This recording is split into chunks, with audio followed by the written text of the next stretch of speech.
Today is the 2nd of June, 2024, and we are interviewing Sarah Wise Kane. My name is Alexandra Sabo, and the interview is in Chestnut Hill, Massachusetts, USA.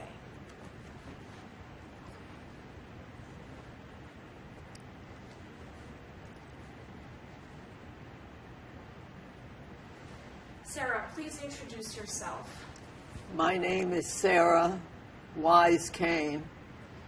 Can you please spell your name? S-A-R-A Wise, W-I-S-E-K-A-N-E is my last name. What was your name at birth? I was Sora Weiss. My father spoke Yiddish. My parents, I guess, both spoke Yiddish. And that was my name at birth. And how would you spell it in English? S-A-R-A. When we first came to this country, it was spelled W-A-I-S. But when we met my cousin, their name was Wise, so my father felt that we should have it the same. And how was that spelled?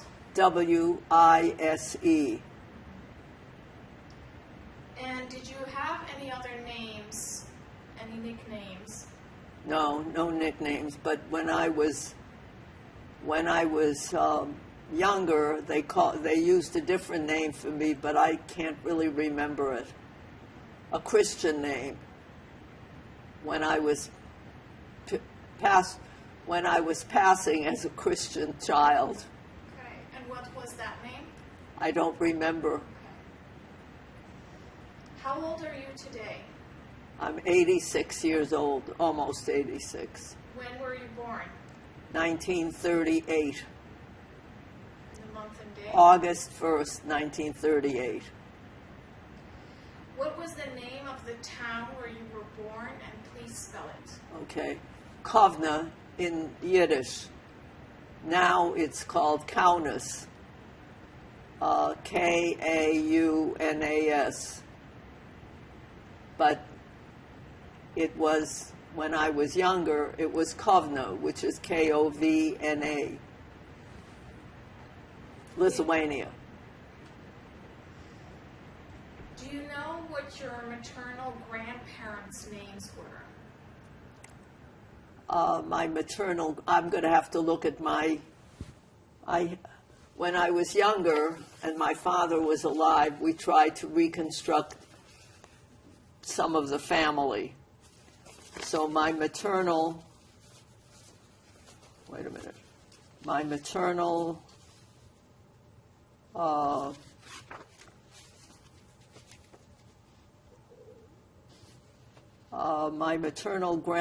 grandmother or grandfather? Both. Okay. My maternal grandfather was Zusman Katz. And my maternal grandmother was Bela. That was her name. But she was the second wife of Zusman because his first wife died. And he had 9 children. My mother was the youngest of the 9. And that was it. Do you know Bela's maiden name? No, I don't. And what was their nationality, ethnicity, and religion? I'm sure they were Jewish. I don't even know where they lived. I couldn't tell you. The borders changed so often that what was one country became something else. Although my father, this is my mother. I don't really know. And do you know what language they spoke? I assume Yiddish. When they were among their own people, I don't know if they spoke whatever the nationality's language was at that time. Probably. Most people did, I think. And you never met them? Never. I never knew I never knew any of my grandparents, And when I became a grandmother, one of the things I always said was, I don't know how to be a grandmother since I never had one. And I kept saying, I'm sure I'm making a lot of mistakes not being a good grandmother.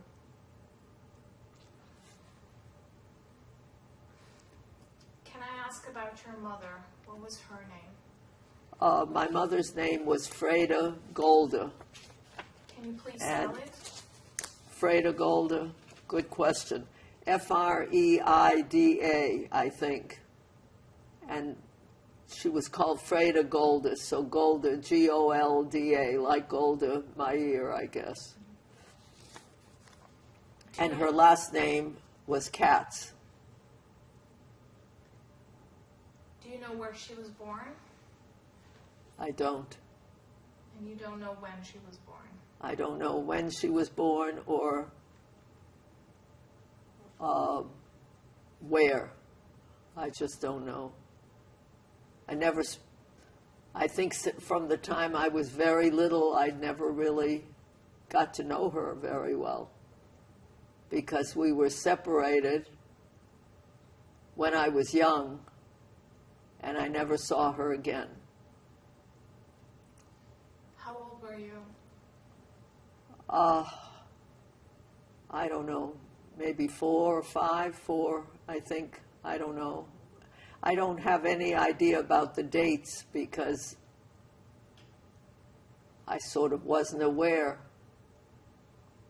Of course. And do you have any mental image memory of her? Mental image of what? Of her? Any memory? Not really, except for the one picture I have is the only thing in my brain about her, because even when I was very young, she was working, and so I had a woman who took care of me when I was very young, and I just really don't have any memory of her at all. What was she working? She was a bookkeeper at some kind of business. And when I was born, they said they would have to hire 2 or 3 people to take her place because she was so good at it that they begged her, her bosses begged her to get someone to take care of me so she could continue working. So she agreed. And lucky for me, she hired a very nice woman who subsequently hid me away.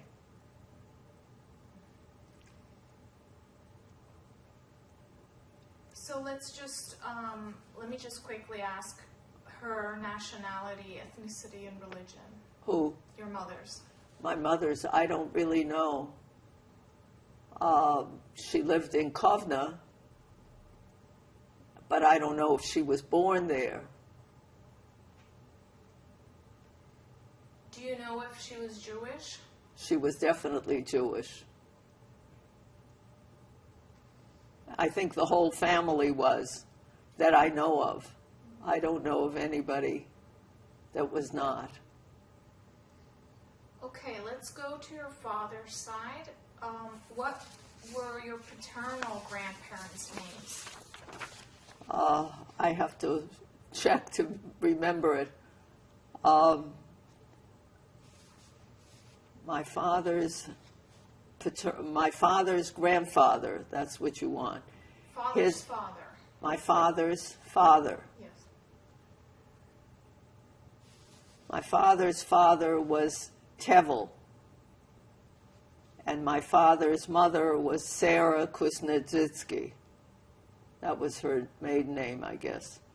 And Tevel was, I don't know how we got wise, because Tevel was the son of Mordechai Avigdor, but I assumed the last name had to be Weiss. I never wrote it down. I just wrote down Mordechai Avigdor as his grandfather. Do you know their nationality and and religion? I'm sure they were Jewish. I don't know whether they lived in another country along the way. I just don't know. You never met your paternal grandparents either, as you Never, mentioned. never met any of the grandparents. What was your father's name? My father was Avraham Leibel Weiss. Can you please spell it? Well, in America, it became Abram. And he actually adopted Leon. Abram Leon Weiss. You want me to spell it? Yes. Abram Leon.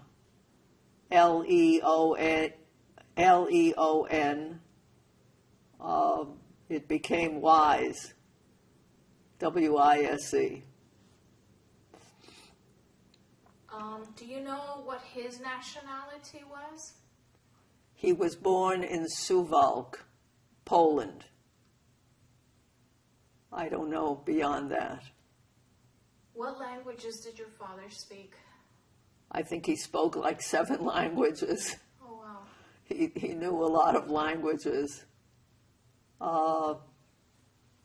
Russian, Lithuanian, Polish, Hebrew, not Hebrew, but Yiddish. I don't know which, if any, others. Can you describe what your father was like? He obviously was very loyal to me because I was living with a Christian woman, and he didn't have to come back to get me, but he came and got me. And it was very traumatic because she didn't want to give me up. And he was very interested in politics and news and Jewish information. He worked for a Jewish newspaper in the United States. He was not a newspaper person before. He owned a factory in Lithuania. But when the Germans came in, they took possession of his factory, and they told him he owed them $1 million. That's what he told me. But obviously he didn't have it too far once the Germans came in. Did he tell you what kind of a factory he owned? Yes, he had a women's lingerie factory that manufactured it. And he had somebody working for him or working with him that he said he felt that would really work and be honest if he gave him part of the business. So that's what he did, is the man, I don't know who it was, but he owned a portion of the business. And he felt that way they'd have a good partnership together. But I don't even know whether he was Jewish or not. Did your father ever tell you the story how they met with your mother? No, never did. Would be interesting. I wish I had asked that, but I wasn't smart enough to ask it. But he did tell you how your mother was successful in her work, in her career. Yes, she was very admired at work. So what did he say about that? How did he feel about your mother working? I don't think it bothered him because she enjoyed her work, and I guess the woman who took care of me sort of helped out with everything at home also. So her name was Stefa, but I never learned her last name. But she was a Christian woman. And when the Germans came in, they wouldn't allow any Christians to work for Jews. So she had to leave. But I think she still felt, she was connected to me because she'd taken care of me. And I'm sure had a good relationship with them, because otherwise she wouldn't have responded as she did. She saved my life.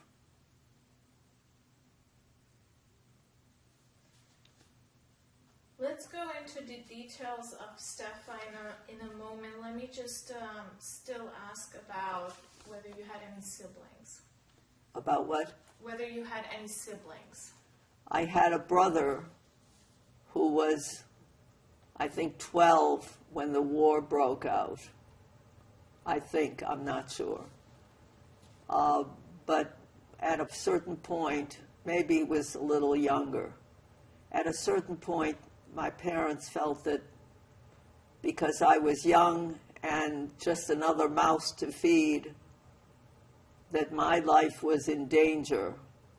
But they felt that he was old enough to work and to do things and responsible, that they felt he was much safer than I was.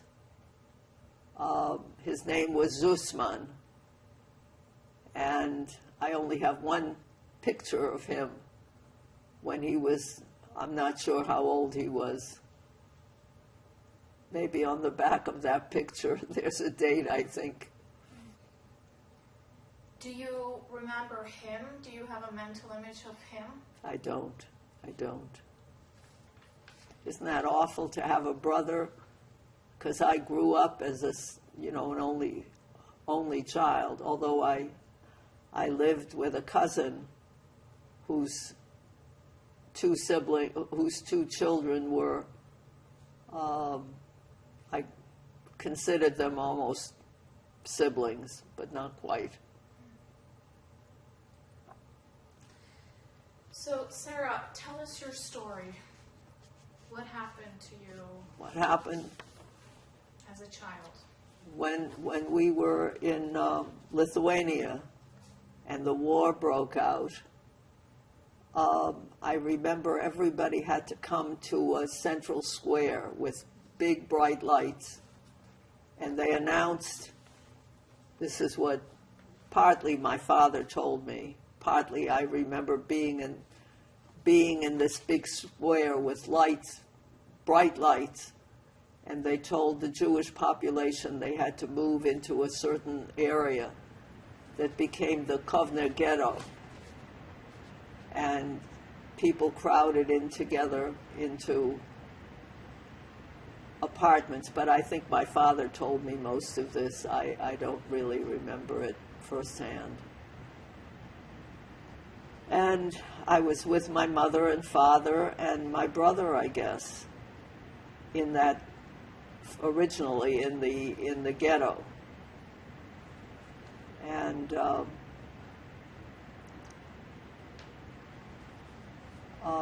I don't remember what happened once we were there, except that things were different than they had always been before. And then when my father decided that that my life, because I was so young, was in danger, he was somehow able to contact Steffa and get her to agree to take me. And somehow, they must have built some sort of a border around the ghetto, because I was taken through a gate. This is what my father told me, that he told the guards there that he was selling an oriental carpet to get some money. And I guess they allowed the Jews to sell their belongings to whoever they wanted to sell it to. So he said he was selling this oriental rug, and I was rolled up in the oriental rug and he was able to take me out of the ghetto and bring me to her wherever she lived. I don't even know that. And she agreed to take me and the rug.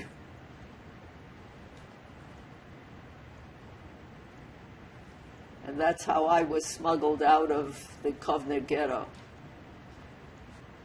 And then she hid me away. Stefa hid me away. She had a storage room where she had windows. I remember hiding behind the windows. She hid me away until she taught me to say that she was my mother, so that no matter who asked what questions, she would say that I would say she was my mother.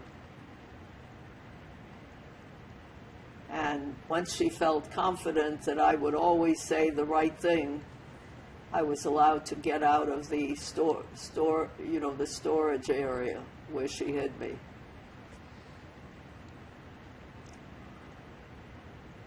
Trying to think what else I remember. I remember having kids that I played with, where I lived, with her. And I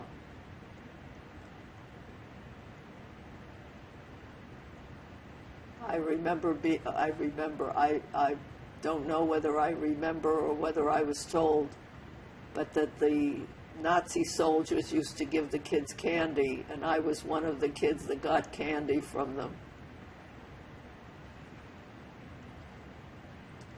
Anyway, I lived with her for a while. She took me to church with her, and I was baptized with a different name, but I can't remember the name. And I stayed with her till it must have been after the war, when my father came to get me. I don't really remember particulars, but she was very good to me, and my father felt very obligated to her for what she did, in protecting me. Did your father ever tell you what kind of an arrangement they had for hiding you? If there was any payment involved, or... I don't know that. That I don't know. It could have been. I think my father did tell me that he had some gold coins, but I don't know if...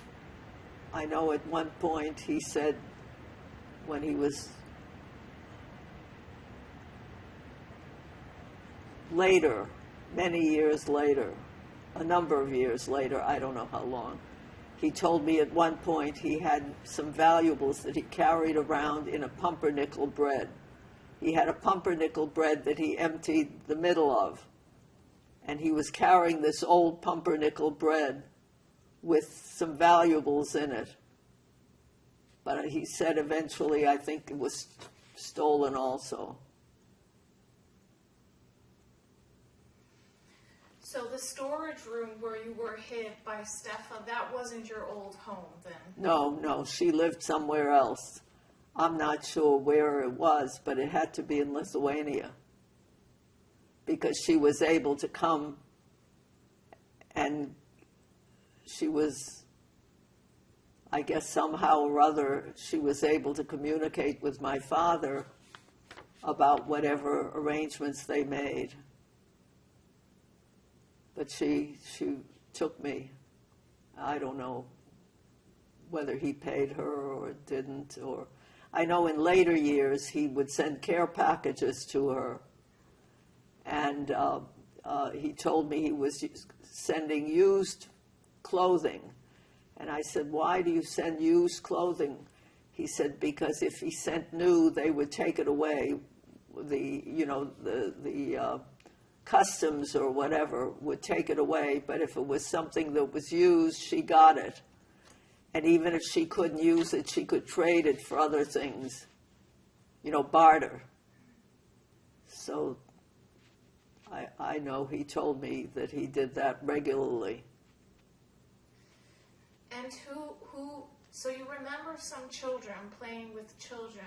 Were they also living there, or who do you think they were? No, I was the only one living with her. They were just neighbors or kids in the area. But at that point, I was passed off as her daughter, and that was the way it was. Do you remember what she looked like? Not really. I know she had gray hair, but she must have been older. But I don't really remember a face. What do you remember when you think of her? What do you remember when you think of her?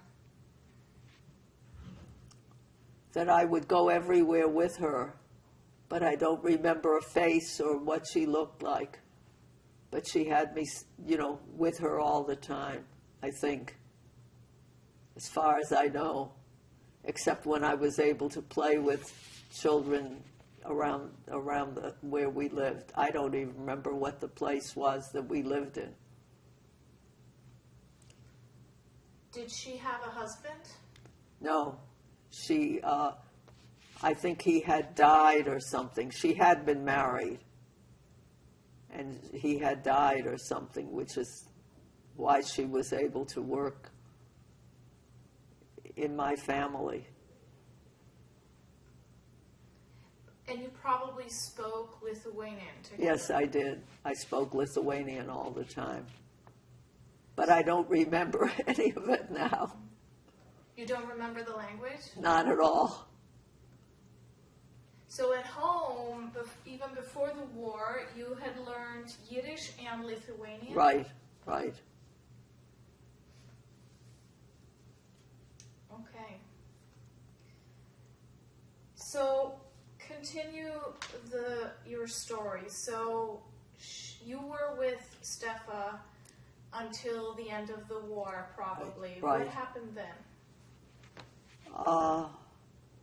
I think I was trying to think about this. I think Kovna became part of the Russian province, the Russian area, because my father came to visit, and I was attached to Steffa, so he came and he visited, and I think she gave him tea or something, and he said something about taking me, and she said, no, you can't. She's here, she's with me. And this is all hearsay. My father told me. He had a friend who was in the Russian army. So he came to visit a number of times till I became familiar with him. And then he brought his friend from the Russian army. And Steffa gave, they sat around drinking tea. And my father said, whose daughter is she? And Steffa said, she's Abe's daughter. And so the Russian soldier said, he put a gun on the table. And the Russian soldier said, is there any reason he can't take her? And Steffa looked at him and looked at the gun and said, no, she's his daughter. There's no reason he can't take her. And I think that's when he took me. But I don't remember exactly what happened after that, except that we eventually ended up in a DP camp before we got in the DP camp, we had to cross borders.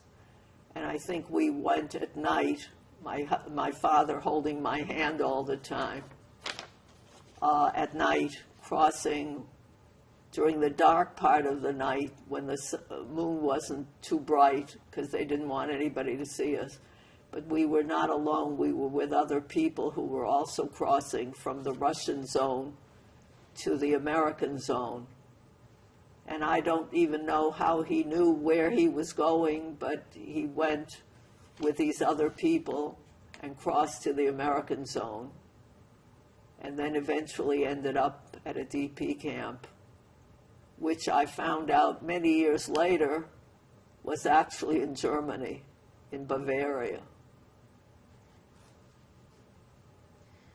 Do you remember the name of the DP camp? Yes, it was called Sint-Otilien. And I didn't know where it was. In fact, every time anybody asked me where it was, I didn't know what to answer.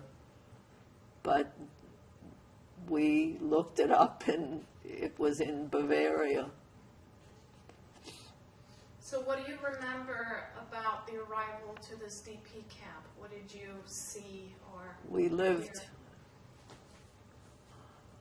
I think I lived in a children's wing or children's house, and my father was, I think, must have been with other men, I don't know, but he would come and visit me, and I think they were cooking outdoors with an open fire. The conditions were terrible in Sint-Otilien at the beginning. And somewhere along the way, I remember I had an accident. I was running down the stairs and somebody was coming up with a big pot of boiling hot water. And I crashed into them, and my skin was peeling off, my chest, all the skin peeled off, my hands were all burnt, and I ended up in a like an infirmary or something, and I was all bandaged up, and my father would come and feed me because I couldn't use my hands.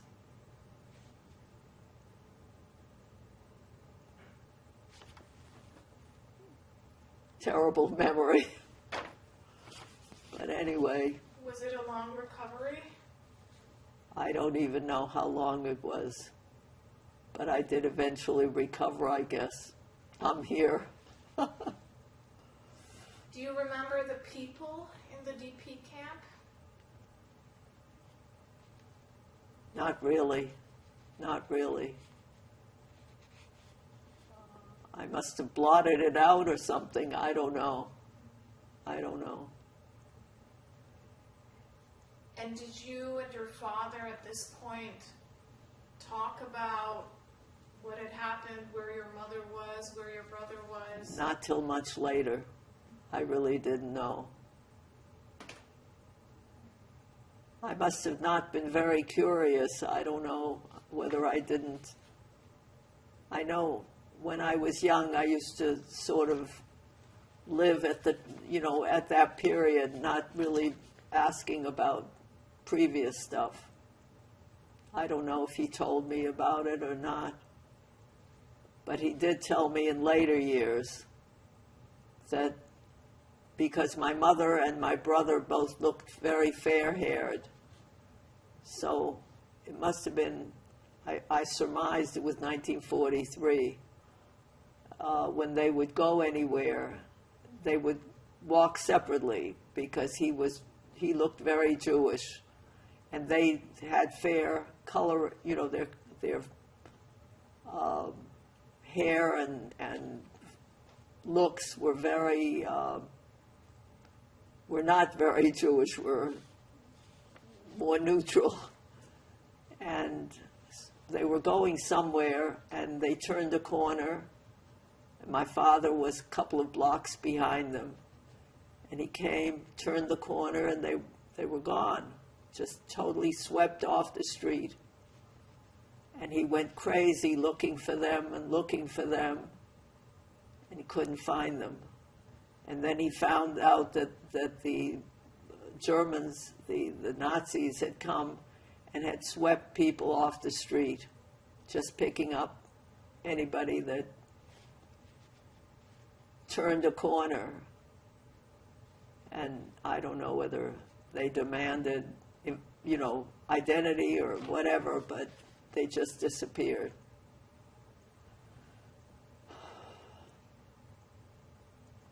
And where were you at this time?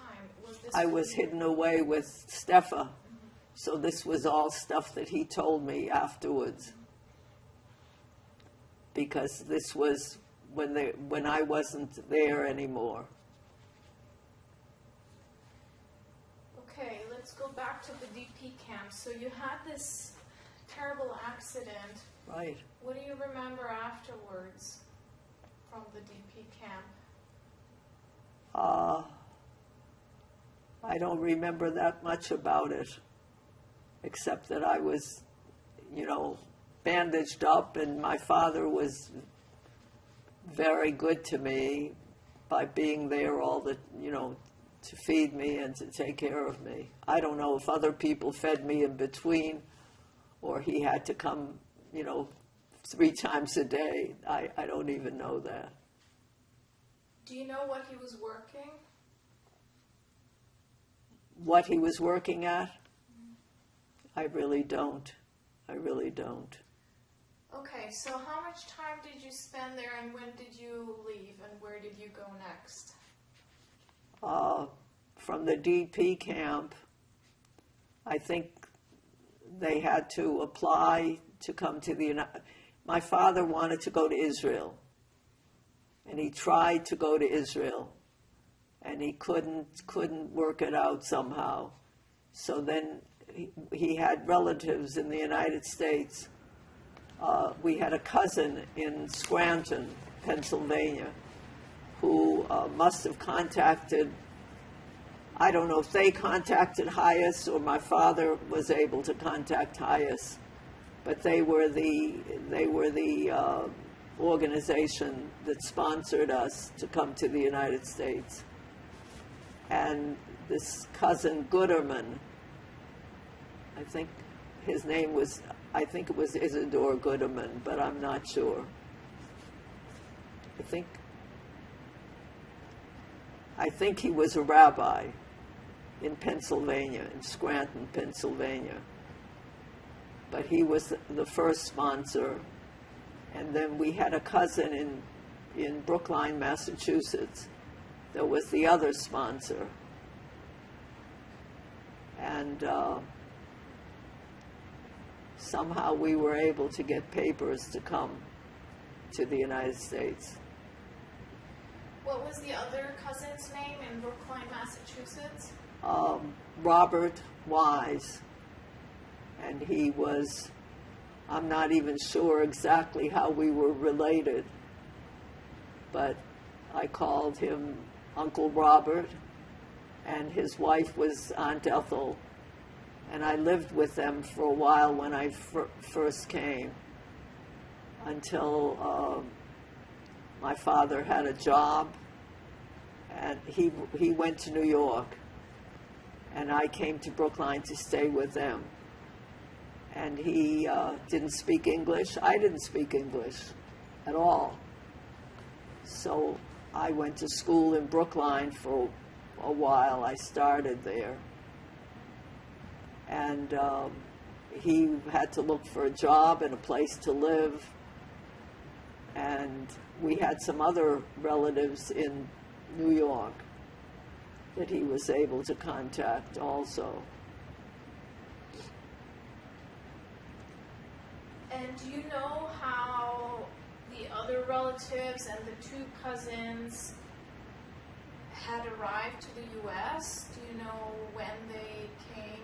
Was it before the Holocaust or during? It was long before the Holocaust.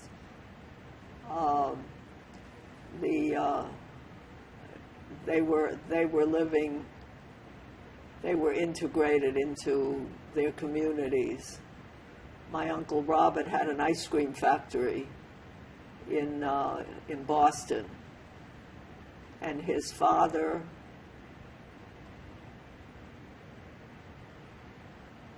I don't remember his father's name, but I think they must have come a long time before, because Uncle Robert, I think, was born in the United States and was educated here and so on. He was an engineer. And was he your father's relative or your mother's? My father's relative, yeah, definitely my father's relative. I think I tried on my father's the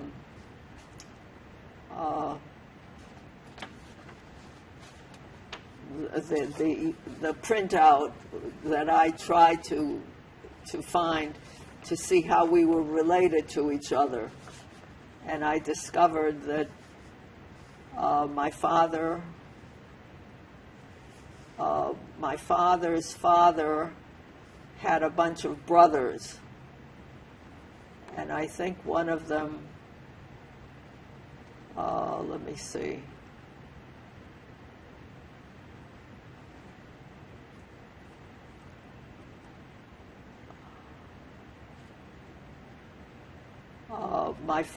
One of my father's brothers was named Harry, and Robert Wise was one of his 3 children. That's what I reconstructed from my father's story. My father's father, Tevel, had brothers. 1, 2, 3. I think there were 4 children, 4 or 5 children. And one of them was named Harry, and he had 3 children, and Robert Wise was one of them. I don't know what that makes me, how that relationship can be translated. I'll have to ask my grandson. He's very good at figuring that out. So these cousins or were the sponsors for you to come to the U.S. So what happened next from the DP camp over to the U.S.? How did you arrive? We came on a ship, a very long trip on rough seas, because I know people were very sick crossing over. I don't remember how long it took, but it was a long trip, and we came into New York. And I think Rabbi Guterman, either he or part of his family met us when we arrived. And then we had to go through customs and I don't know, identity things. I think we had to have medical exams. I know I have a picture of something with an X-ray of my chest on one of the papers. So somebody took that. It wasn't done in Europe. What was the entrance point? Do you remember? I don't really. I know it was in New York, and it was not Ellis Island or anything. I don't know. The ship was named, it was a ship called Marlina Marlin that went from Munich, Germany, to New York. So what's your first memory of New York? There were lights all over. That's the thing I think I remember most, was that it was an amazing place with lights all over, and I wasn't familiar with anything like that. And where did you go first after arriving and meeting with the rabbi? I don't really know how I got to Brookline. Either they came to get me, or my father took me somehow. And then I lived with them for a while. How long? probably a year and a half. And then I think they felt, or my Aunt Ethel felt, that I was losing touch with my father, and she told him that he had to take me back to New York. So I went to New York, but he was living by himself, and he went to work every day. So he couldn't take care of me. And I think through I don't know who it was through, I think some cousins that we had in Brooklyn, he was able to make arrangements for some family to have me live with them. And he was paying them to take care of me. How long were you in Brooklyn with the cousins? I'm not sure. But eventually, he remarried. And then I went to live with him and his second wife.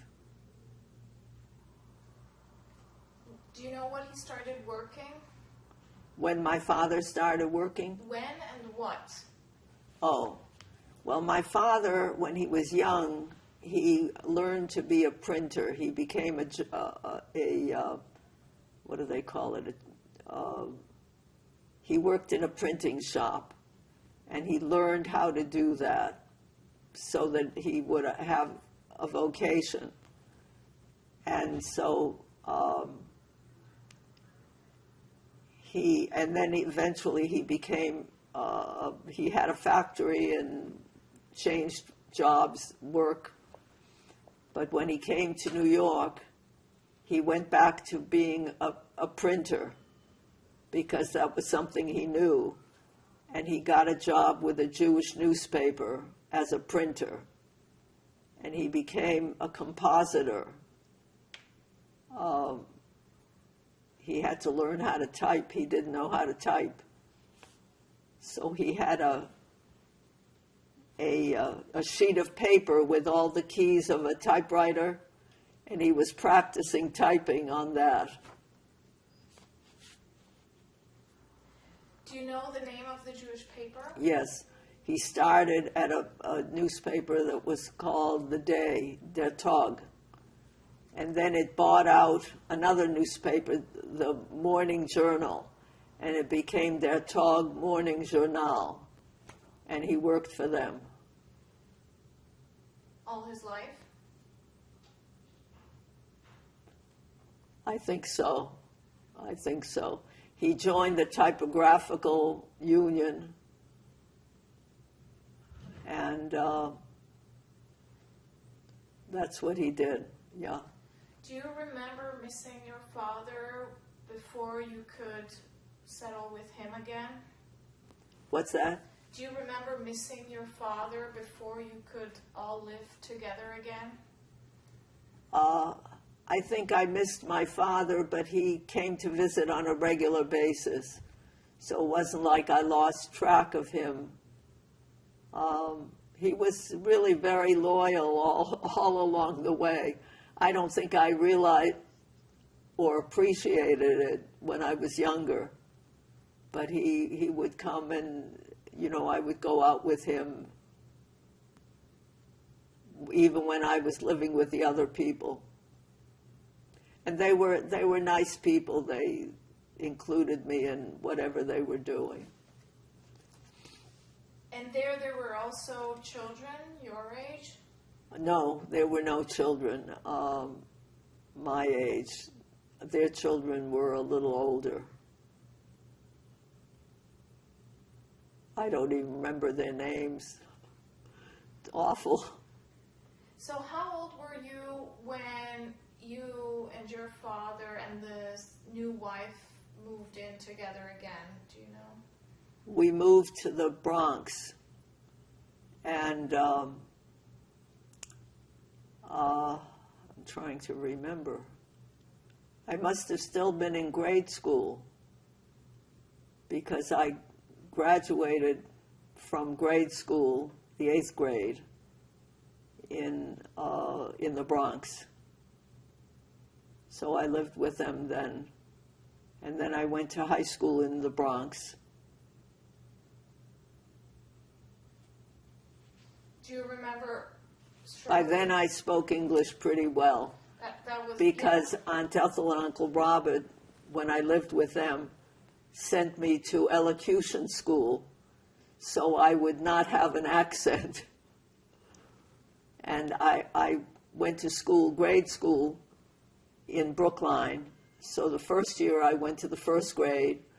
The second year I went to second and third grade.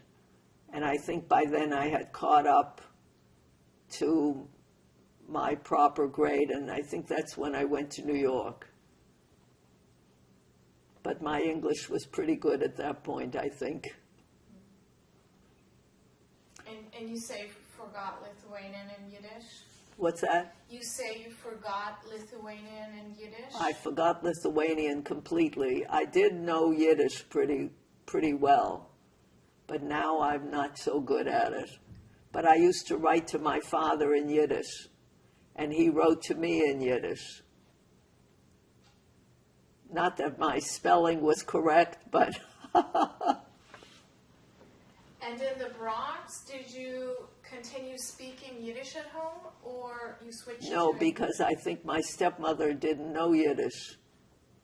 She had never been married before, and she had no children, obviously, and she didn't speak Yiddish, so I think we were speaking English, my father with a heavy accent. But he was always interested in reading and finding out, following news and all that. What was your stepmother's name? Her name was Ethel Dankberg. Can you spell it, please? Yes, Ethel. And her last name was Dankberg, Dankberg. Can you describe her to us? I have a picture of her. I'll show it to you. She had worked all her life, I think, as a secretary. And I think we had a mixed relationship.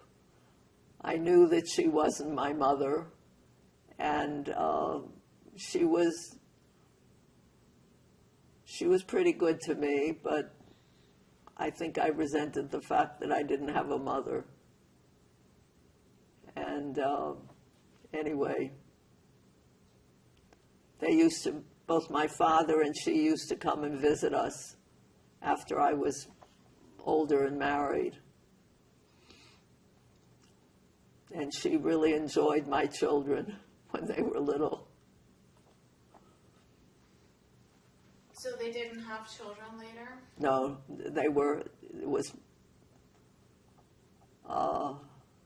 no, they did. She never had children. Do you know why? I think they were too old. I don't know. Maybe she didn't want any. I don't know. She had a sister that she was close to, and she had nieces. I think she had a brother too, but I don't remember exactly. Okay, let's take a break. Good idea. Yeah, maybe you should just say something to me, make sure I'm hearing you right.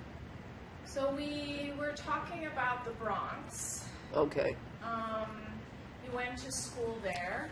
right. I went to elementary school there. And can you describe your life in this new environment? The elementary school was within walking distance, and I don't think I had a problem. I went to school there. At that point, I think I spoke enough English so that I don't know if I spoke with an accent, but I think I was accepted by everybody there. I had a math teacher that I really liked a lot and always liked math. I went to PS 76 in the Bronx. And then I applied to a testing school, a school where you had to qualify to get into. So I was accepted and I went to the Bronx High School of Science, where I made some very good friends. And I think at that point, I was trying to be Americanized and American and fit in, and never talked about my background. So people I knew in high school didn't know about my background. And I didn't know about their background, because I think everybody was doing the same thing. They were all, what shall I say, becoming Americanized. And years later, when I went to reunions, I would find out some of them came from Europe also and had gone through a lot of the same type of experiences where they just never talked about, their background and where they came from and what they went through before they ended up at high school. But anyway, I had a good experience in high school. And was it a particularly Jewish high school? Not particularly, but there were a lot of Jewish students because it seemed to attract, I don't know, Jews have always been very committed to getting the best education they could have. So a lot applied for admission to that school. Or actually they had exams, and it wasn't just that school. There were several schools that had admissions requirements, admission tests. So if you couldn't get into one school, you could still apply to one of the other testing schools. And I think we must have had maybe, I don't even know what percentage, but there were quite a few. And a lot of the teachers were Jewish. Do you think the teachers knew your background, or a lot of your classmates' background? I don't think so. I don't know. I might not have been aware, but I don't think so. I think they knew that some of the students had come from Europe, but I don't think they knew which ones or what the circumstances were. Did you go to college after high school? I did. I won a scholarship, a New York Regents scholarship that allowed me to use the money at a New York school. And I applied and went to Cornell University. And my Uncle Robert paid for me to go to school, whatever the difference was between what the scholarship provided and the tuition. But of course, tuition was nothing like what it is these days. I think it was $250 or something for a semester. But anyway, he not only paid the tuition, but the room, the room and board that was separate. But anyway, I started, when I applied to college, I applied to the School of Chemical Engineering. And I went there for 1 year. There were only 3 girls in the whole class, and all 3 of us switched out afterwards and went to other parts of the university. But I remember the first day, one of the first days when they greeted all the students, they said, "Look to your right and look to your left. 2 of you will not be here at the end of the 4 years." And they were right. It wasn't just the women, the men too. But anyway, then I entered in the School of Liberal Arts and got a degree in chemistry, liberal arts. That was, I joined a sorority. Oh, my freshman year, I didn't join a sorority because I was from New York and I thought that was, childish. But then the second year, I decided maybe I was missing something. I should try everything, see what it was like. So I went through Rush, sorority Rush, and I joined a Christian sorority. I was the token Jew. It was interesting because they seemed to accept me pretty well, but I noticed that they discriminated against the Catholic girls, which I had never seen or heard of before. But anyway, there were, I think, 5 Catholic girls, and I was the only Jew. The rest were all Protestant, I guess, or some other religion, some Christian religion. Did you practice the religion? Religion? Not when I was in college. I don't think they had a Hillel, but I don't really know. I think I went home when, during the holidays. But I think I was always very committed to the fact that I was Jewish, and I was lucky to be alive, and it was one of my responsibilities to stay Jewish because I was a lucky one to survive. So many people were killed. In fact, when the war started in Ukraine, and I would watch the news, I would sit there and tears would run down my face because I couldn't believe that we were going through this all over again, having survived something like that. But anyway, here it is, years later, and it's still going on. And it's worse because Israel is having its problems. I've become addicted to the news. My daughter keeps telling me, turn it off and don't watch it. But you can't help it. Why are you addicted? Why am I addicted? Because I as a Jew, I identify with what's going on. As a Jew and a survivor of the Holocaust, I identify with people who are being oppressed, and the major religion is pushing them, is suppressing their feelings and their commitments, and I find it terrible.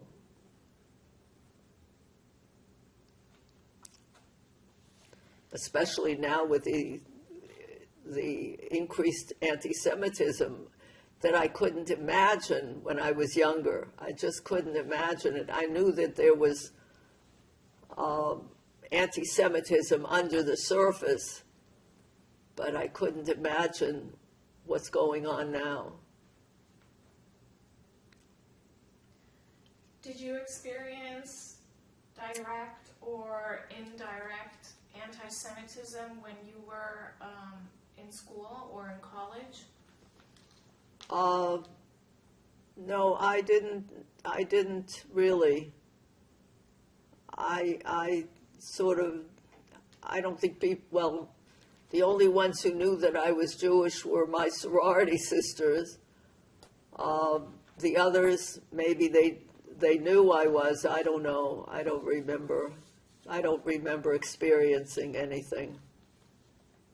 I did know that there were Jewish sororities and Christian ones, but I joined the Christian one because I figured they should get to know a Jew. So since they invited me to join, I decided I would try it. And I became good friends with a number of them. I still have a couple that I keep in touch with once in a while. So did you tell them that you're a Holocaust survivor? No. I never talked about it. Why not? I just found it painful. I never, in fact, I didn't, even with my children, I didn't talk about it. And they never brought it up, seldom brought it up, because they knew I was so sensitive to it. Because every time I would say something, tears would come running down my face. Not that I experienced a lot of suffering, but I was very aware of the fact that I didn't have a mother, and I lost my brother, and my family was demolished, and so on. And that in itself made the tears come all the time. And what about your father? Did you talk with him about it? Some. That's how I learned most of whatever I knew. But I knew it was difficult for him to talk about it. It's interesting. There's no question about being Jewish, but he was never very observant or anything like that. But I remember when he used to come to visit me, he would want to go to temple, on Shabbat. But he didn't like, I belonged to a Reform temple, and it didn't mean it too much to him. So he liked going to either an Orthodox or conservative. So I used to drive him, and then I had to stop 2 blocks away so he could walk to temple, because he didn't want them to see him driving. He didn't mind me driving him, but he didn't want them to see that. But anyway, did I show you the book? Should I go get the book or not? A little bit later. I'm Okay. still curious about how you and your father discussed your childhood, your memories, your mother and your brother. How did he cope with his memories? I think once he got married, he sort of put it behind him to some extent and lived in the present. He was working at the newspaper, and I was going to school, and my stepmother was in charge of the house. And I think he kept whatever was in there inside, didn't really talk about it. It was only after she passed away, when he used to come to visit me, that we would talk a little bit about what happened and the story about how I was smuggled out of the ghetto, and the story about when he came to get me from Stefa. Those things, I really didn't know those when I was young. I only learned about it later. Did he ever mention anything more about the ghetto, the resistance there, the underground work? What's that? The resistance in the ghetto, did he ever mention that, or the underground work, No. what he was doing there? I didn't know what he worked at. I know that they used to take them out to work at something, but I don't know what.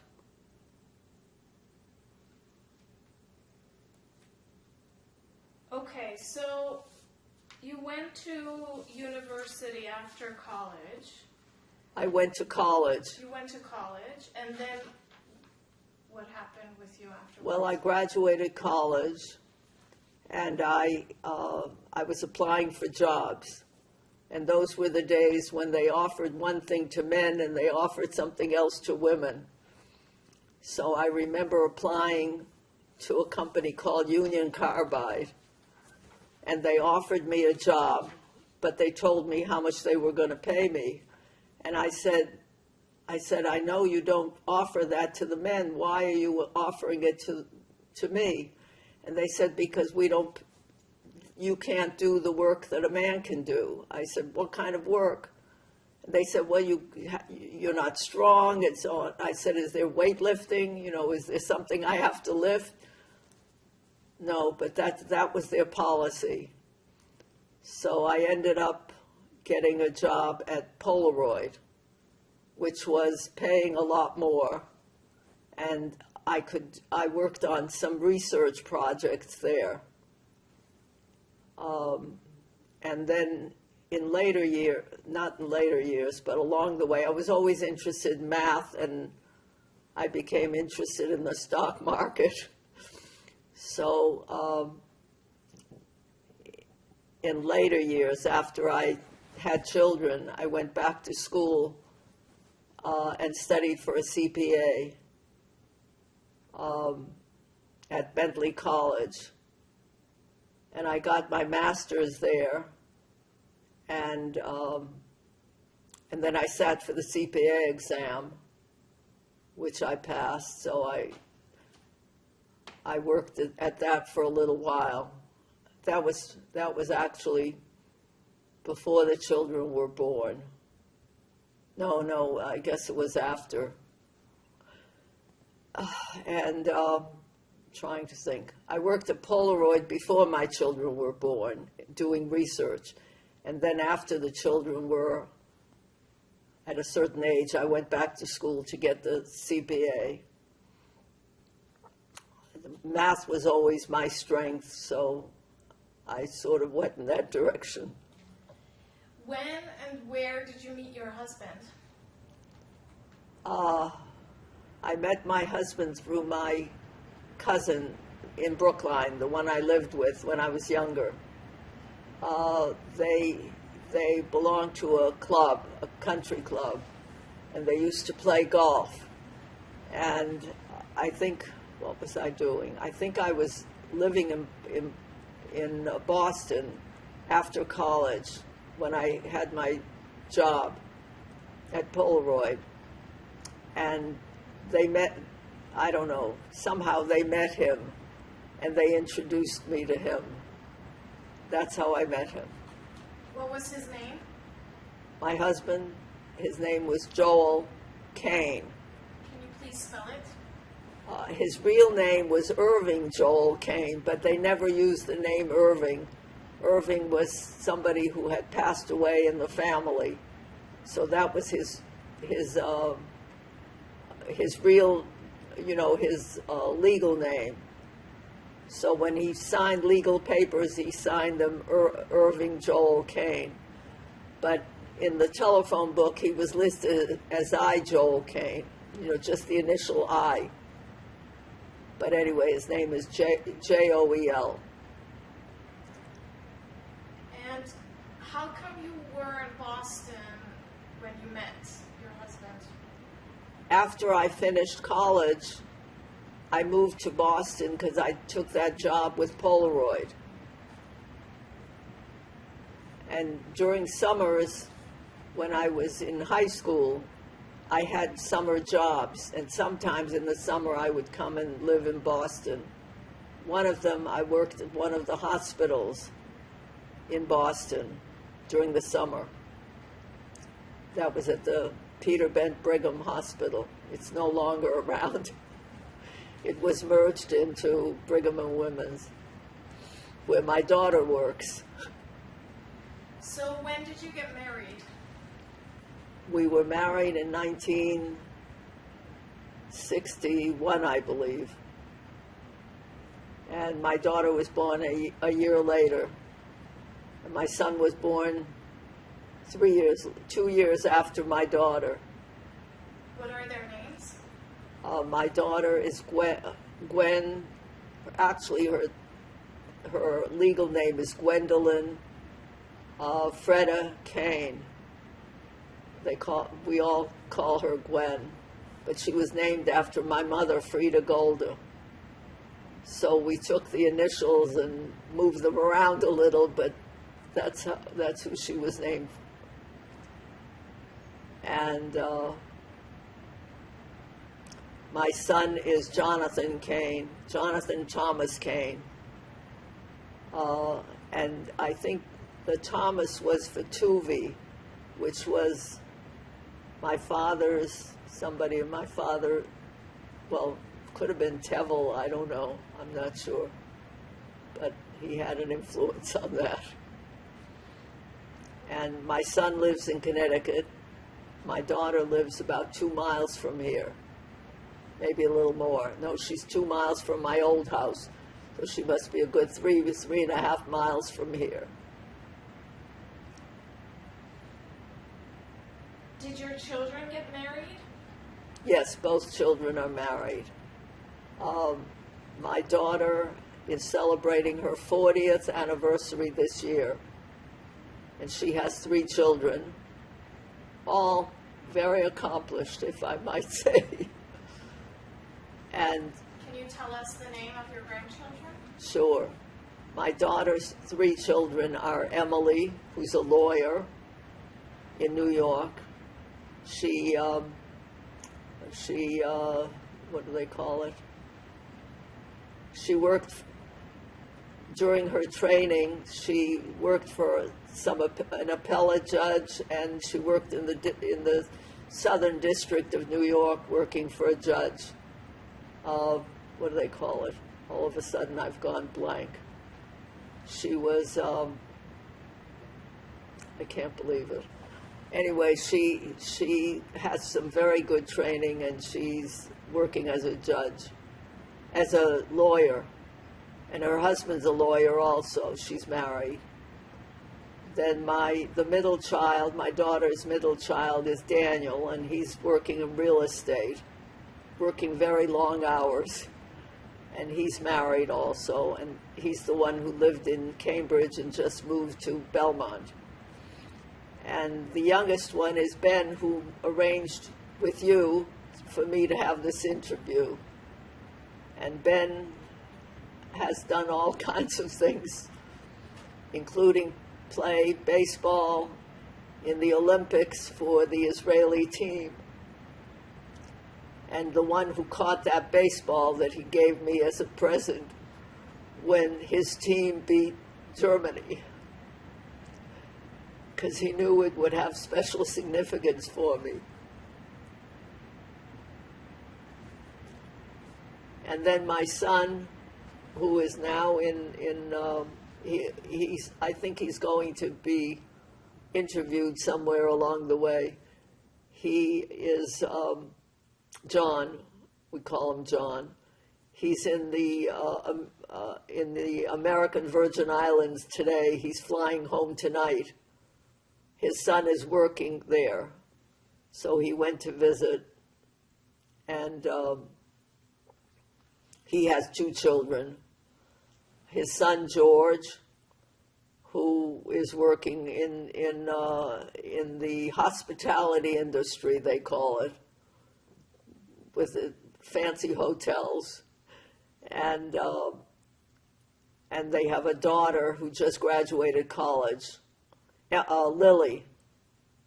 Lily Kane, and she's traveling in Europe right now as celebrating her graduation from college. So you mentioned that this interview was organized with Ben, one of your grandchildren. When did you first tell them about your experiences? Because you said to your children you rarely or hardly talk about it. Right. What about with your grandchildren? I think it started when the whole family would get together for Passover. And so during the Passover, when my father was alive, he would come to the Passover Seder, and he always read something about the Holocaust as part of the ceremony. And when he passed away, I started doing that. And so I would say something about the Holocaust during Passover. And once in a while I would add something more, but I didn't talk about it very much, but they all knew. I don't know whether they knew from my father or from me. It's just one of those. So your grandchildren knew your father? What's that? Your grandchildren knew your father? Definitely, yes. My father used to, both my father and my stepmother used to come to visit, and they would come like for a week and spend time, time with us and get to know the children. They both enjoyed the children a lot. And then after she passed away, my father would come and visit, a few times a year. And when did your father pass away? I think it was 1983. I'm not sure. I have it written down.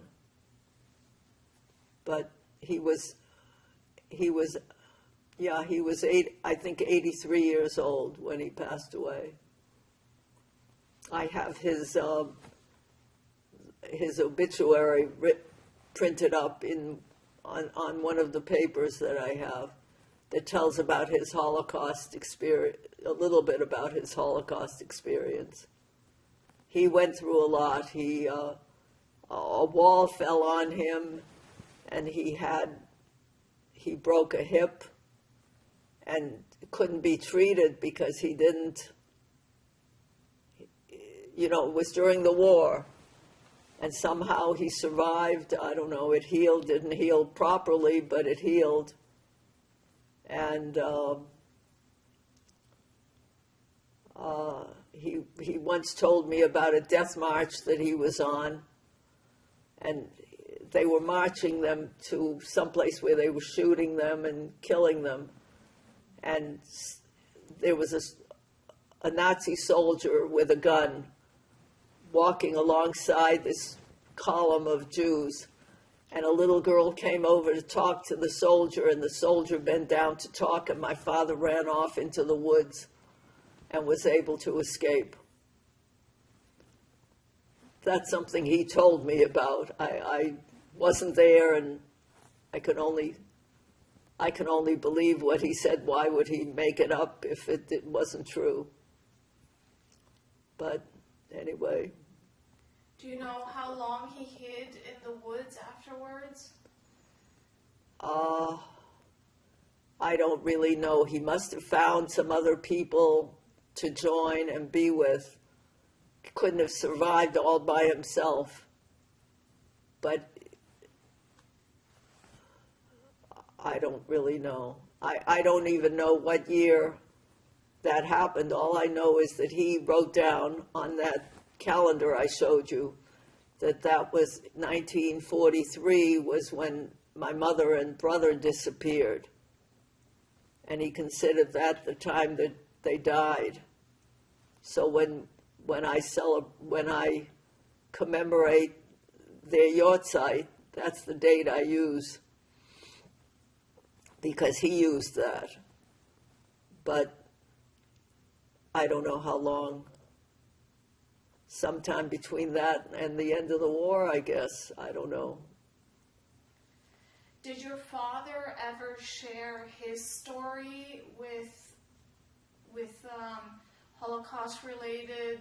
No. We used to go. He would go to. He belonged to a.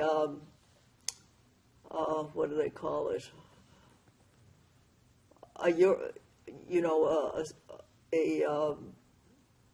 An immigrant society that he would meet with, and they would get together and talk, have dinner or whatever.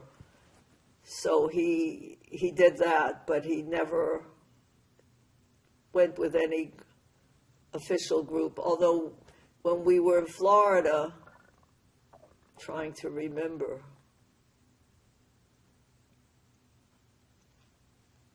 No, he never went to the one. I went to one in Florida, a group that got together. A number of them were Dachau survivors, and I got to know a number of them. But my father never did that. but he did belong to some groups in the Bronx when he lived there. What sort of groups? They were European people immigrants who came here, and they sort of found each other. Did he ever go back to Europe? He never did, no. You?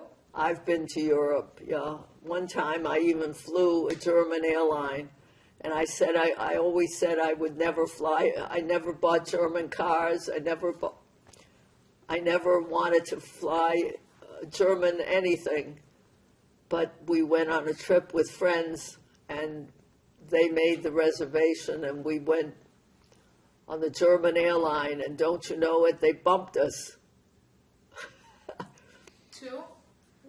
Us, and they kept all the German passengers, but they bumped the Americans. I think they had trouble with the plane, and they got another plane, but they only took the German passengers. They bumped the Americans, and luckily we were able to get flights on American Airlines, and we were very relieved. And I think I wrote them 3 or 4 letters complaining about the fact that they didn't transport us the way they had said they would. I think I got 1 letter back saying, "Thank you for your letter." That was it. And did you go back to Lithuania? No, I never went back. I never did. Actually, I had a cousin from Lithuania that I met once when she was traveling in the United States. But we met through, I don't remember whether it was my cousin, the one in Brookline, Ethel and Bob. But we had a very nice meeting and reunion, and I told her, I said, "I can write to you," and she said no, she didn't want any letters coming from the United States. It would just create trouble for her. So I never wrote to her again. Actually, I think she had a father who was living in California, and her father and mother were divorced. So I think the father sponsored her trip to the United States. So she came here, and I got to meet her, and she traveled and went to visit him. But I never saw her again. Nor the father. I never met the father.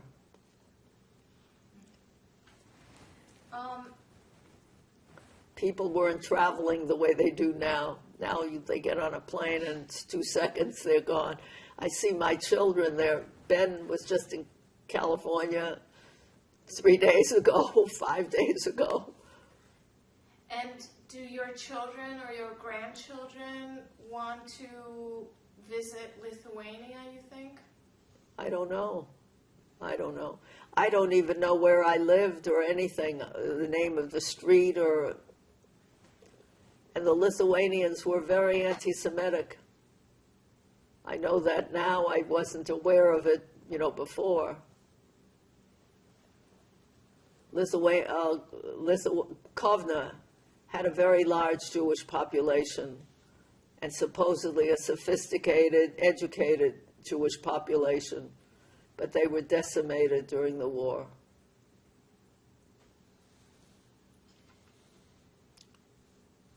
Sarah, tell us why you decided to give a testimony today.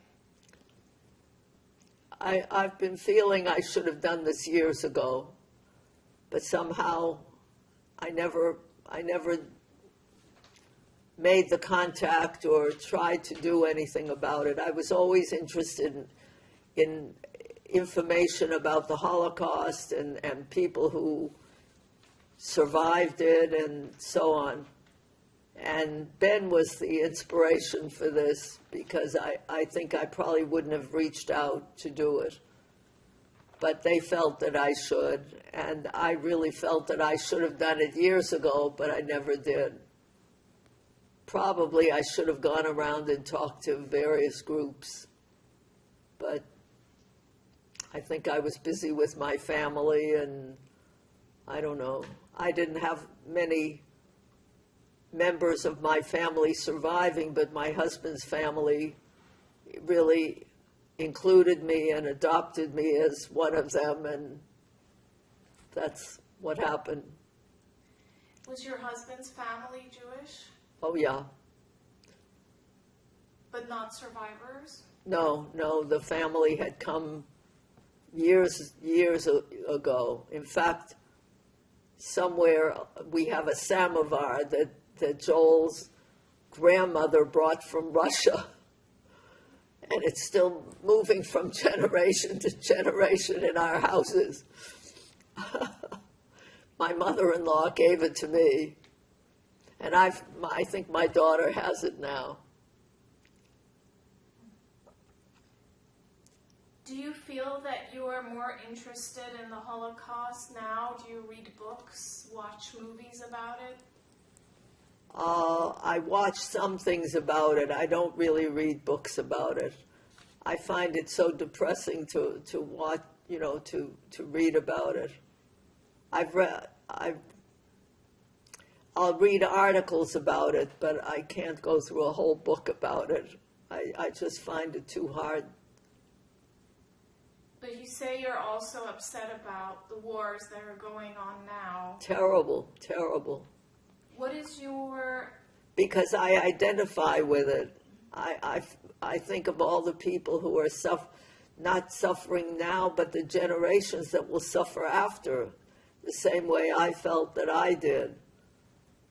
They're losing their families, they're losing their parents, people are getting maimed. It's horrible, horrible. And I never believed that we would go through this again. Way back after the Shoah, everybody said never again, but it wasn't to be. What do you think about the conflict between Israel and Gaza? I think it's a terrible situation. There's no right or wrong. There's no way out. There's no question that Hamas has to be defeated or they'll come and do it again. But it's terrible that all the innocent people who have nothing to do with them, they didn't elect them. Well, they did originally, but they really didn't. They have no choice in what's going on in the way that Hamas was ruling the Palestinians. And what they did on October 7th was worse than horrible. And I can't blame Israel for getting back at them. But on the other hand, it's terrible that all the innocent people, I know even our temple, when they have Friday night services, they say a prayer for the innocent Israelis and for the innocent Palestinians, that it's a terrible thing that they're all suffering. And of course, every Friday night and Saturday morning, they say a prayer for the hostages. It's really, there's no solution. I don't know what the solution will be. Maybe a new election with new people with new ideas might be a solution over the long period. Won't happen overnight, for sure. What is your message to the future? They say that the arc of progress is going in a positive direction. I'm not sure it is. It seems to me that we take 10 steps forward and 8 steps back. It's very discouraging, but I hope that the United States prevails and that they figure out some way of having peace. They didn't expect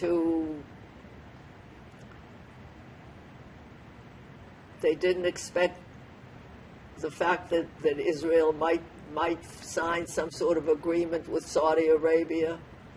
but then they have Iran to deal with, so it's crazy. It's just constant fighting with each other.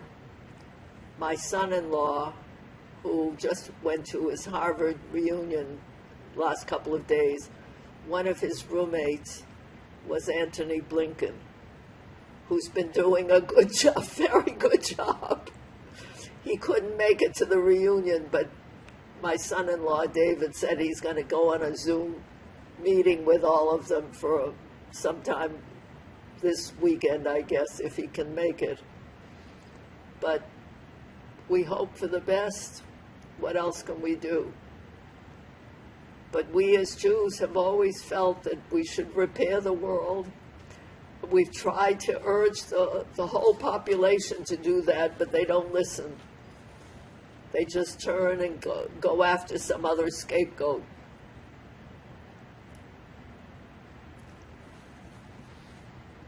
Sarah, is there anything that you would like to add to this interview that I didn't ask you? I don't know. I'm trying to think if there was something I forgot. I think, Should I tell you about the book? yes, we will actually, yes. No, but I'll tell you how I found it. Okay, tell us Okay. first, and then we will show the camera. Okay. I went to a bookstore in Newton that, this was a few years ago, that was like a warehouse, and it had all kinds of books all over. And I saw a pile of books with my picture on the cover. And I looked at it, I couldn't believe it.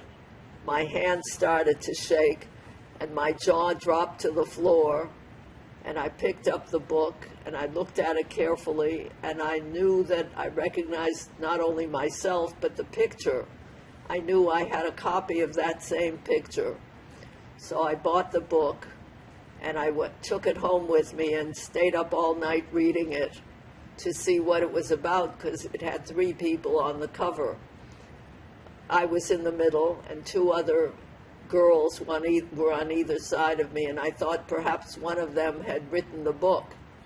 But it turned out the book was written by somebody else who was brought up Christian in the Midwest. Her parents were survivors, but decided that they didn't want to identify as Jews, and they lived as Christians. They brought up their 2 daughters as Christians. And one of them discovered that she was Jewish. And so she wrote this book about her experience in discovering that she was Jewish and so on.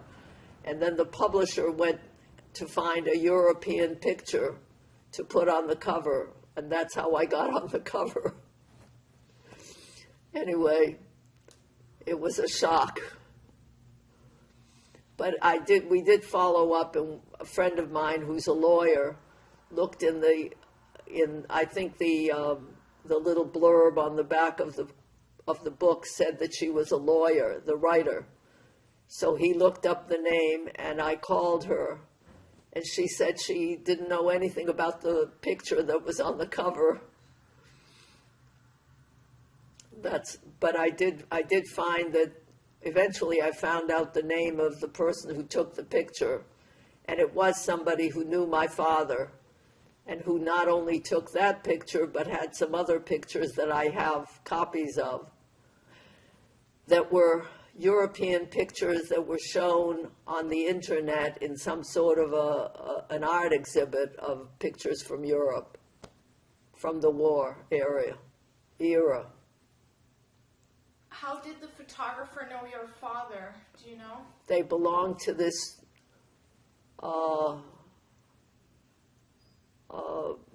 this Jewish organization in New York of immigrant people who got together.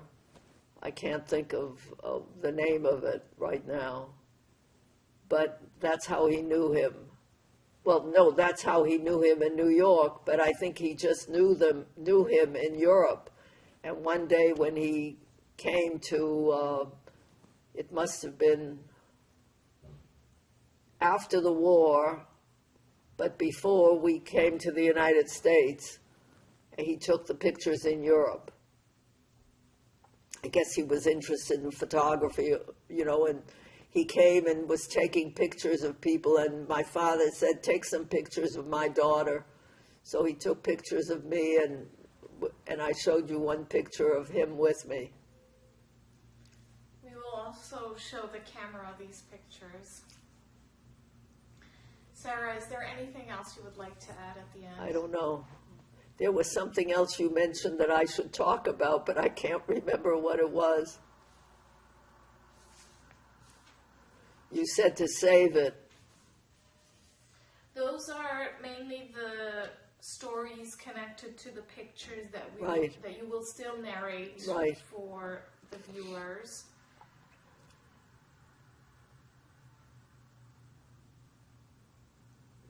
But I think that must be it. yes. Thank you so much, Sarah. Thank you for coming and interviewing me, and especially since my memory hasn't been 100%. I remembered some things, but not everything. This was a great interview. Thank you so much. I thank you. Sarah, please introduce your family. Okay, first I'd like to introduce my daughter, Gwen Kane Wanger, who's a doctor at the at the Brigham and Women's Hospital here, and I'm very proud of her. She's been phenomenal support for me, but a wonderful mensch. That's what I can say. Thank you. There's my daughter, Gwen. Hello.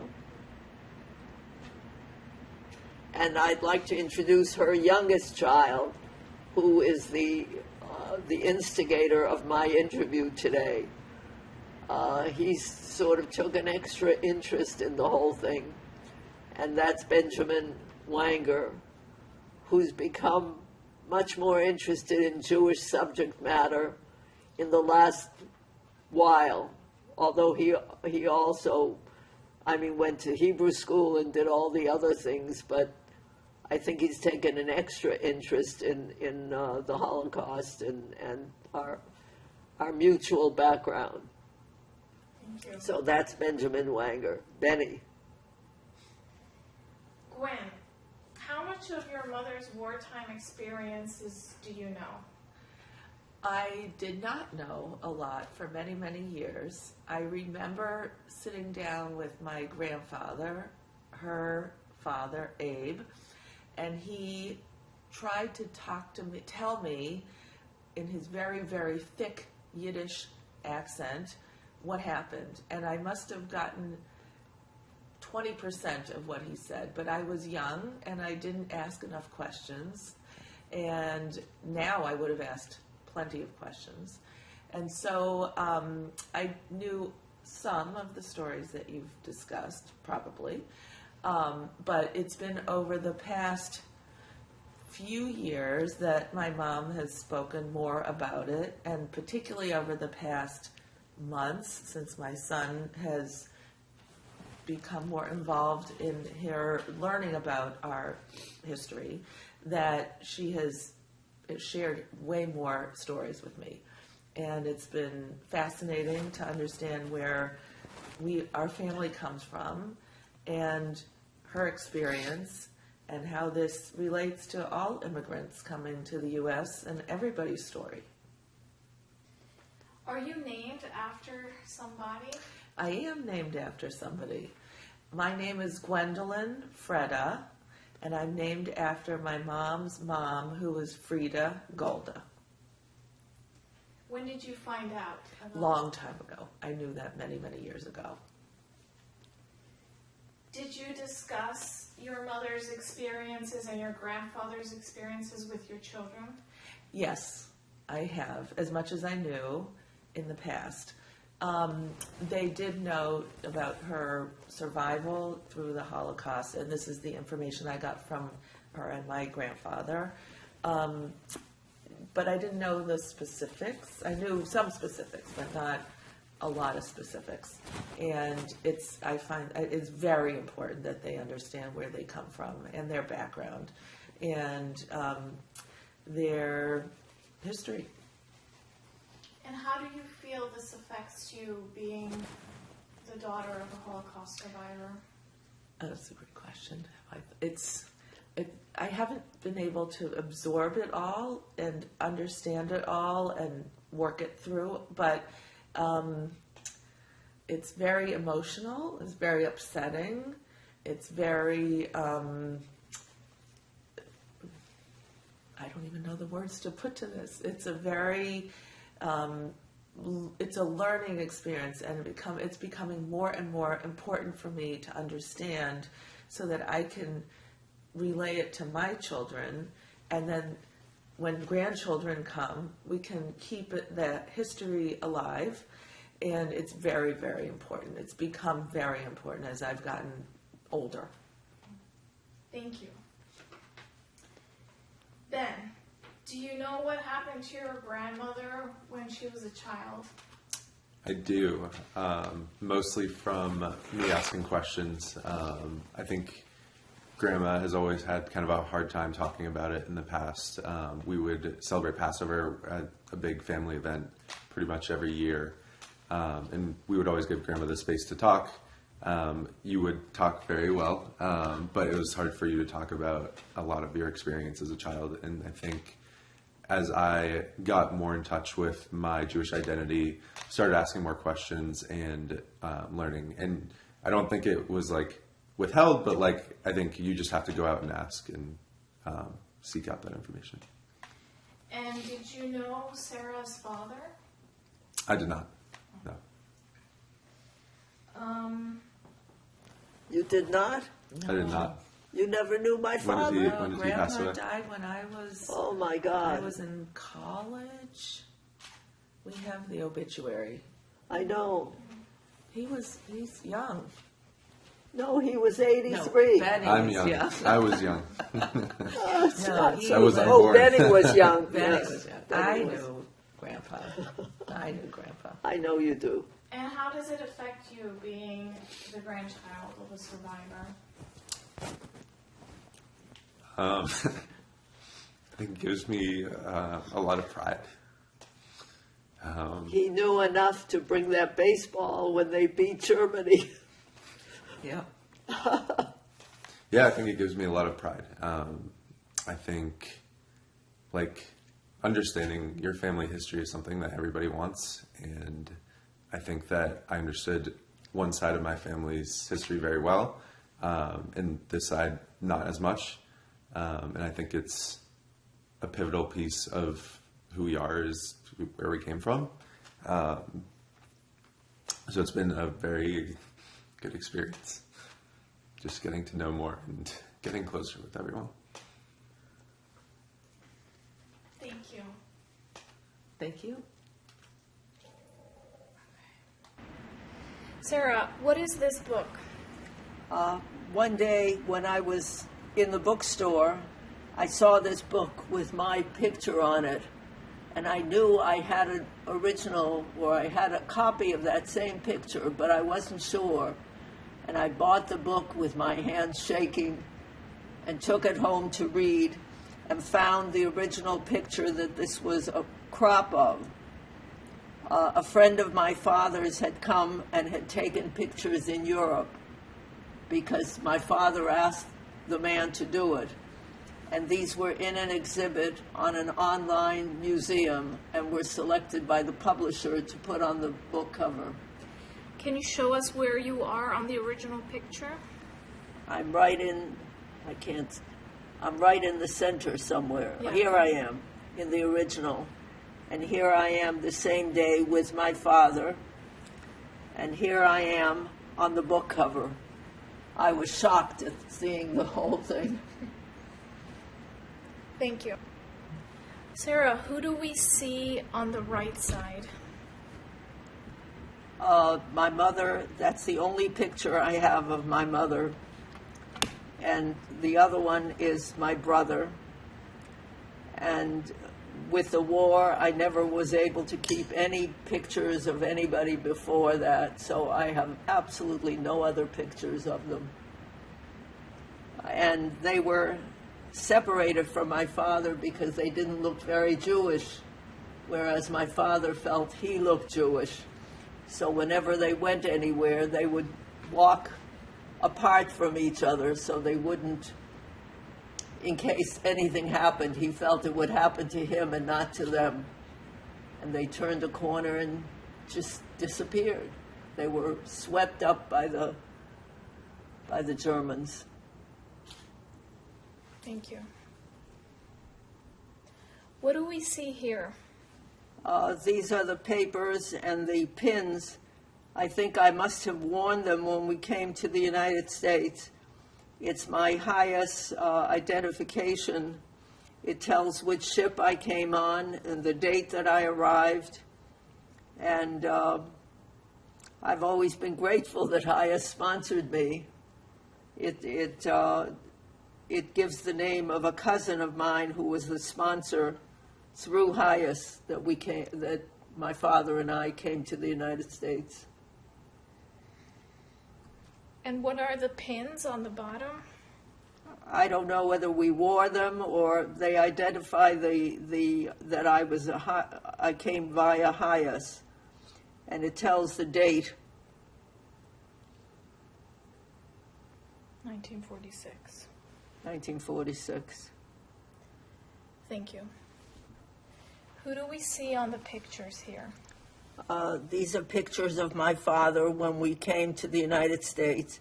I think this was the earlier one. This was a little later. And he kept it in this little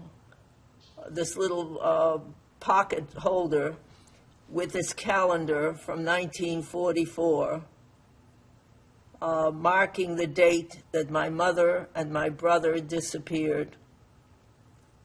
Right here where the X was marked. He had these two pictures and this in that little pocket that I got when he passed away. Oh, that's when you got this. It's been in my possession since then. Thank you. What do we see here? It's a statement by the Red Cross with an X-ray showing that I guess I was negative for whatever they were looking for. But this is the way they spelled my name back then. And this was, I guess, when I was still in Santa Tilia, or when I came from Santa Tilia, which was the DP camp in Bavaria. Thank you. Okay. What do we see here? These are the papers we had when we came to the United States because we didn't have passports. We couldn't get passports. We were stateless, I guess is the term. So this was United States of, it's a certificate of identity in lieu of passports. So that's my father and that's me. And my father signed it. He signed his, but he signed for me too. I couldn't write that. Thank you.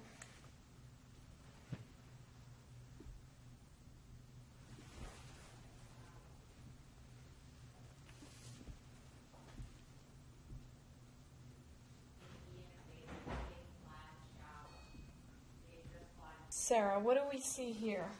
That's a picture of my father and his second wife. He remarried. And after he remarried and he lived in the Bronx, I moved in with him and his wife.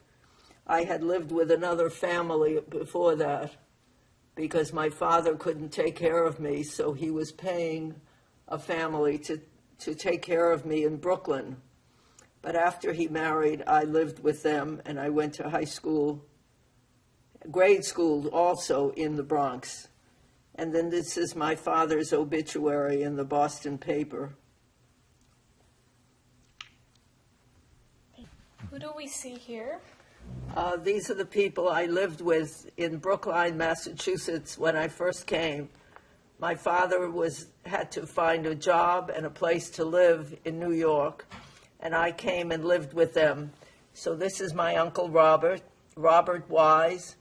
and his wife Ethel Wise, and that was me with them. And he was the one who paid for me to go to Cornell. He paid for both the tuition and the room and board, except for the fact that I won a little scholarship from the Regents, New York Regents scholarships. Thank you. What is this? My father, who worked for a Jewish newspaper, had this put into the paper, in the Jewish newspaper. I can't even read it so well anymore. I could probably sound it out, but it was in there. And what is it about? It's about my wedding, and I don't really know 100%. Thank you. Actually, my Sarah, daughter when she was young. who do we see on these pictures? These are pictures of my husband and I and our grandchildren. This one, I think, has my children also.